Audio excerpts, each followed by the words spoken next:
अभी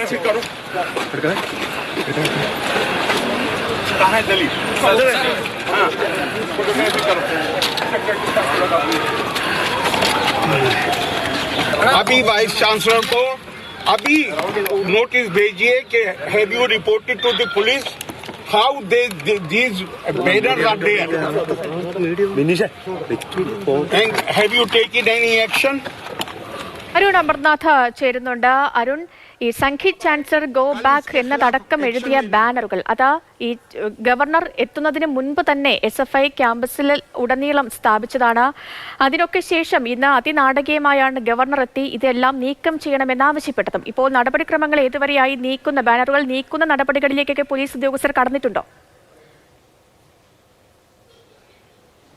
ഇല്ല സേതു, അത്തരത്തിൽ ബാനറുകൾ നീക്കുന്ന നടപടിയിലേക്കൊന്നും അത്തരത്തിലുള്ളൊന്നും കാര്യങ്ങൾ പോയിട്ടില്ല. എന്തായാലും സേതു നേരത്തെ സൂചിപ്പിച്ചതുപോലെ തന്നെ ഇന്നലെ പ്രതിഷേധം കലുഷിതമായ യൂണിവേഴ്സിറ്റി ഈ സർവകലാശാല ക്യാമ്പസിൽ ഉണ്ടായിരുന്നതാ. ഇന്ന് പക്ഷേ SFI ഒരു പ്രതിഷേധത്തിനൊന്നും തയ്യാറായിരുന്നില്ല. പക്ഷേ ഇന്നും അത് നാടകീയമാക്കുന്നത് ഗവർണറുടെ രംഗപ്രവേശം തന്നെയാണ്. ഒരു തരത്തിലും പിന്നോട്ടില്ലെന്ന നിലപാട് ആവർത്തിച്ചുകൊണ്ട് തന്നെയാണ് ഗവർണർ നേരിട്ട് രംഗത്തിറങ്ങിയത്. ഇന്ന് ഉച്ചയോടുകൂടി ഈ വിവാഹ ചടങ്ങ് കഴിഞ്ഞ ഈ ഗസ്റ്റ് ഹൗസിലെത്തിയ ഗവർണർ കാറിൽ നിന്ന് പുറത്തേക്ക് ഇറങ്ങിക്കൊണ്ടാണ് ഈ ബാനറുകൾ നീക്കം ചെയ്യാൻ ആവശ്യപ്പെട്ടത്. ഫോണിൽ രാജ്ഭവനിലേക്ക് വിളിച്ചു VCയോട് വിശദീകരണം തേടാൻ ആവശ്യപ്പെടുകയായിരുന്നു.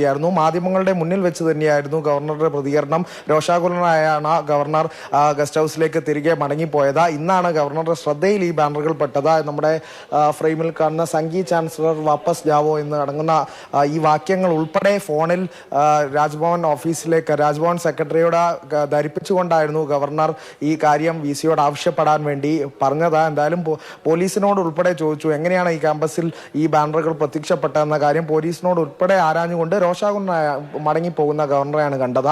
ഇന്നെന്തായാലും പ്രതിഷേധത്തിനൊന്നും SFI മുതിർന്നില്ല. ഗവർണർ ഒരു വിവാഹ ചടങ്ങിൽ പങ്കെടുക്കുന്നത് കൊണ്ട് തന്നെ നാളെ ഈ ഗവർണർ പങ്കെടുക്കുന്ന ക്യാമ്പസിലെത്തി SFI സ്ഥാപിച്ച ബാനറുകൾ നീക്കാൻ ആവശ്യപ്പെട്ടിരിക്കുകയാണ് ഗവർണർ ആരിഫ് മുഹമ്മദ് ഖാൻ. എന്നാൽ ഇതുവരെ അത് നീക്കുന്ന പ്രവർത്തികളിലേക്കൊന്നും പോലീസ് സംഘം കടന്നിട്ടില്ല എന്നാണ് അരുൺ അമർനാഥ് പങ്കുവച്ചത്.